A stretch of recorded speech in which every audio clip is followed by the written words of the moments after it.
Well, the PSU pack has taken a bit of a hit today, but it may not necessarily only because PSUs have run up. I mean, remember the broader markets on Friday have had a significant pullback, and that is probably one more reason which is playing into profit booking into almost everything that has run up. Now, plotting off the price to book chart of the Nifty PSC index over 10 years and over 15 years.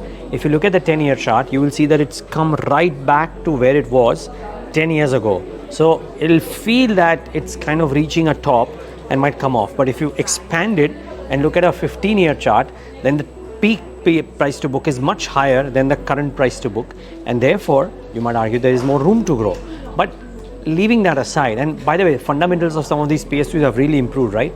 LIC's investments into the company have expanded materially. BPCL net debt numbers, the lowest in probably history, or the 2-quarter rolling EBITDA for REC and probably even PFC is the highest that it has been in as many years that you can think of.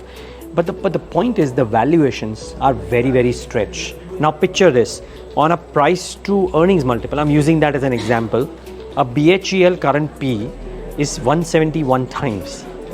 The 10-year average is 53 times. BPCL 62. It may not be the best way to compare. By the way, if you look at price to book also, BPCL has 2.5 versus 10-year average of 2.3. But the P materially higher. Bharat Electronics 45 times. The 10-year average is 22 times. Hindustan Aeronautics 35 times. 10-year average 14 times. So a clutch of these PSUs are trading at a much higher price to book or price to earning multiple than what they've traded in their history. And I know the future and the current for defense, for PSUs is much different than what's happened in the past, but still there should be some sanity in valuations is what a few people have to say. So very few pockets leave a juice on the table for an investor, especially when betting on the PSU stocks.